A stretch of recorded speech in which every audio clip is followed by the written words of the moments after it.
સ્વામીએ નાના નાના બાળકોમાં નાખી દીધી. 232 વર્ષ પહેલાં ભગવાન સ્વામિનારાયણ ભારતની ધરતીને ગ્રહણ કરી. એ જ ભગવાન સ્વામિનારાયણ આણંદની ધરતી પર પધાર્યા.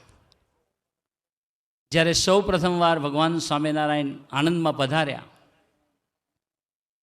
ત્યારે બહુ ઓછા ભક્તો હતા અને એ ભક્તોએ ભગવાન સ્વામિનારાયણનું સ્વાગત કરવાનું નક્કી કર્યું.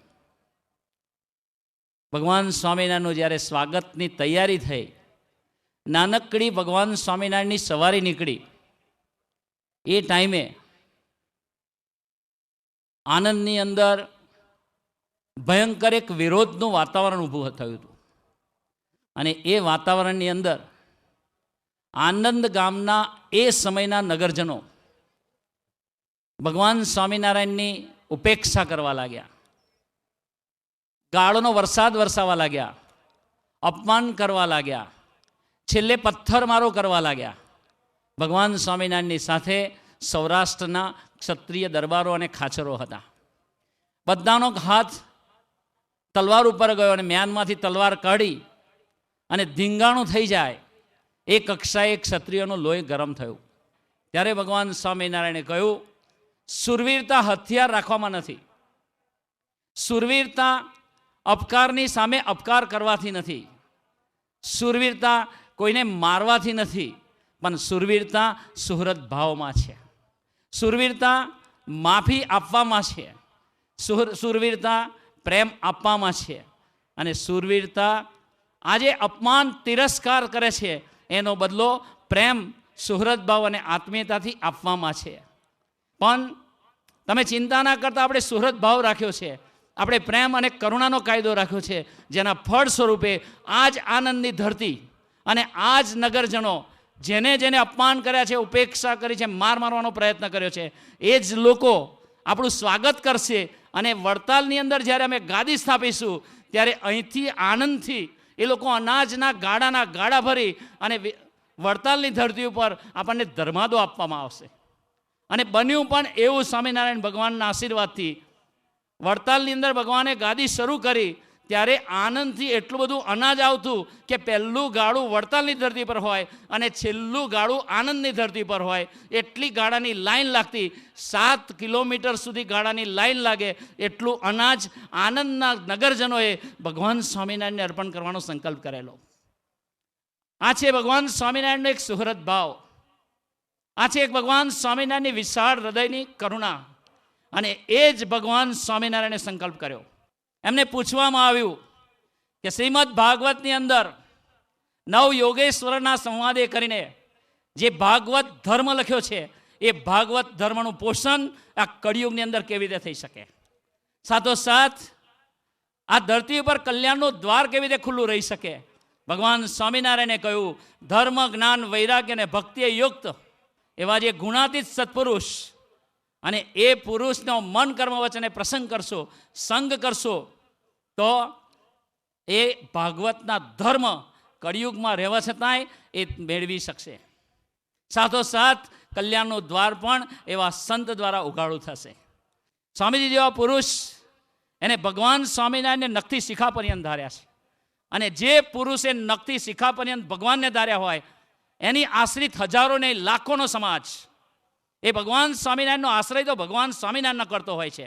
પણ સ્વામીજી જેવા પુરુષની સાથે પ્રીતિ હોય, સ્વામીજી જેવા પુરુષની અંદર વિશ્વાસ હોય, સ્વામીજી જેવા પુરુષના આશીર્વાદની અંદર વિશ્વાસ હોય તો હજારો ભક્તો એવા છે કે એના જીવનની અંદર પડે સેકન્ડે ભગવાન અને સ્વામીજી રક્ષા કરતા એવો અનુભવ કરાવે છે. આટલા સમર્થ સ્વામીજી હોવા છતાંય જેવી રીતે ભગવાન સ્વામિનારાયણ આનંદની ધરતી ઉપર અપમાન કરનાર, તિરસ્કાર કરનારની ઉપર પણ પ્રેમ અને કરુણા વરસાવી અને એ લોકોના હૃદય પરિવર્તન કર્યા, એવી જ રીતે સ્વામીજીએ પણ હજારો વ્યક્તિના હૃદય પરિવર્તન કર્યા છે. એક હરિભગત સ્વામીજી દીક્ષા આપી રહ્યા હતા અને દીક્ષા આપતા લાઈનની અંદર એક ભાઈ દીક્ષા લેવા માટે આવ્યા. વાસના ગામના હતા. નજીક આવ્યા, સ્વામીજી એને દીક્ષા આપી, કાનમાં મંત્ર આપ્યો અંબરીશનો બેજ પહેરાયો અને છેલ્લે નજીક બોલાવી અને એના કાનમાં એક વાક્ય સ્વામીજીએ કહ્યું. અને એ વાક્ય સાંભળતાની સાથે પેલી વ્યક્તિની અંદર આંખની અંદર આંસુ આવવા માંડ્યા. સાથે રહેનારને કંઈ ખબર પડી નહીં. કોઈએ પૂછ્યું કે તમે દીક્ષા લીધીને રડો છો કેમ? ત્યારે કે મને સ્વામીજી એક વાક્ય કહ્યું છે, એના માટે હું રડું છું. તો કે કયું વાક્ય તમને સ્વામીજીએ કહ્યું? તો કે સ્વામીજી એવું બોલ્યા કે તે મને માર્યો કે મેં તને માર્યો. એટલે સમજણ ના પડી પેલા સાંભળનારને.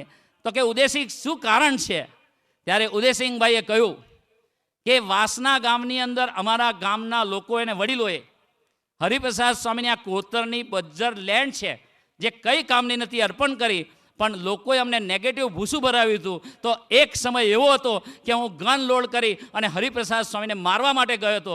સંજોગોને આધીન સ્વામીજીની આંખને મારી આંખ એક મળી અને સ્વામીજીની આંખમાં મને પ્રેમ દેખાયો, તો હું સ્વામીજીને મારી ના શક્યો. પછી ઉત્તર સ્વામીજીએ મને પ્રેમ કર્યો. સ્વામીજી મારા ઘરે આવ્યા, મારા ઝૂંપડામાં રહ્યા, મારા દીકરાને સાચવ્યા, મને આનંદ કરાયો. અને આજે હું 10 વર્ષ પછી એક સુંદર સત્સંગી થઈ અને અંબરીશ જીવન જીવવાનો મેં સંકલ્પ કર્યો કે જનક રાજા અને અંબરીશ રાજા જેવું જીવતા હતા એવો એક સમાજ સુંદર તૈયાર થાય. એ સંકલ્પ યોગીજી મહારાજનો હતો અને હરિપ્રસાદ સ્વામી એ સંકલ્પ ઝીલ્યો. અને એ સંકલ્પમાં ભાગીદાર થવા જ્યારે મેં અંબરીશ દીક્ષા લેવા માટે આવ્યો ત્યારે સ્વામીજી મને એક જ વાક્ય કહ્યું કે તે મને માર્યો કે મેં તને માર્યો. તો આજે મને એવું થાય છે કે સ્વામીજીને હું મારવા માટે આવ્યો હતો, પણ સ્વામીજીની પ્રેમ અને કરુણાએ મને માર્યો છે અને એ હૃદયથી મારી અને મારી આસુરી વૃત્તિનો પ્રલય કરીને છે. કહેવાનો મતલબ એ છે કે સુહૃદ ભાવ,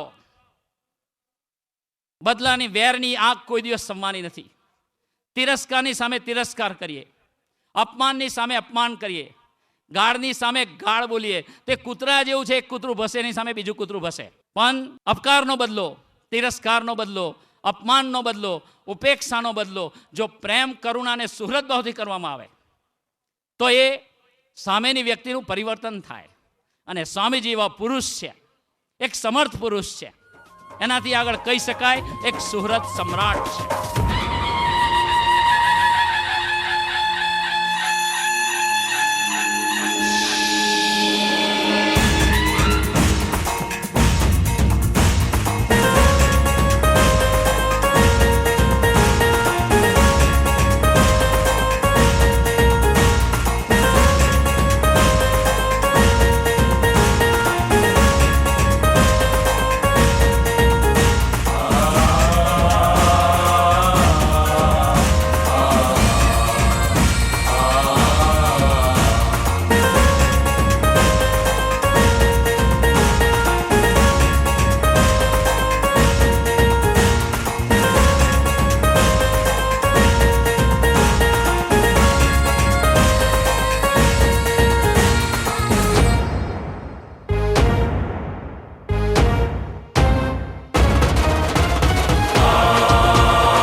આત્મીયતા બહુ મીઠો શબ્દ. આત્મીયતા એટલે સંબંધોમાં માધુર્ય. આત્મીયતા એટલે પોતાપણાની ભાવના. અહીં પ્રશ્ન એ થાય કે દરેક જીવ પ્રાણી માત્રમાં પોતાપણાની ભાવના તો હોય છે જ, અરસપરસ સ્નેહની લાગણી તો હોય છે જ. તો શું એ આત્મીયતા છે? હા, આવા સંબંધોમાં પારિવારિક લાગણી જરૂર છે, પરંતુ તે સઘળું માયામય છે. તેમાં આત્મીયતાનું સાચું માધુર્ય નથી હોતું. આજથી લગભગ 231 વર્ષ પૂર્વે ભગવાન શ્રી સ્વામિનારાયણ આ ધરતી પર પધાર્યા, જેઓએ આત્મીયતાની એક નવીન વ્યાખ્યા આપી. એ આત્મીયતામાં મમત્વ અને સ્વાર્થના છેદ ઉડી જાય છે અને ત્યાગ, ભક્તિ, બલિદાન અને સ્વીકારના અંકુરો ફૂટે છે, જેમાં કેવળ ભગવદ ભાવનું જ સામ્રાજ્ય સ્થપાય છે. એ આત્મીયતા એટલે ગમતી અને અળખામણી બંને વ્યક્તિ પ્રત્યે સંભાવ રહે. એ આત્મીયતા એટલે સ્વીકાર કરનાર કે તિરસ્કાર કરનાર બંને પ્રત્યે સમદ્રષ્ટિ રહે. ભગવાન સ્વામિનારાયણથી લઈને ગુરુહરિ હરિપ્રસાદ સ્વામીજી સુધીના દરેક ગુણાતીત પુરુષો આ પ્રમાણે સૌ સાથે આત્મીય થઈને જીવ્યા અને જીવી રહ્યા છે. આવો મિત્રો, વધુ દૂર ન જતા આપણી નજીક જ આવેલા તીર્થધામ વડતાલથી જ પ્રસંગની શરૂઆત કરીએ. હા, વડતાલ નામ સાંભળીએ એટલે ભગવાન શ્રી સ્વામિનારાયણે કરેલી અનેક લીલાઓની સ્મૃતિ તાજી થઈ જાય. સાથે સાથે સારાય મલકને પોતાના નામ માત્રે કરીને ધ્રુજવતા એવા ખૂંખાર જોબન પગનું ચિત્ર પણ આંખ સામે ખડું થઈ જાય. નિર્દય જોબનનું પરિવર્તન કર્યા બાદ પ્રભુ તેમના કાકાનું પણ માત્ર જોબન પગીના સંબંધે કરીને કલ્યાણ કરે છે. આવો પ્રભુની એ અમાપ ગરજને અને અપાર કરુણાને નિહાળીએ.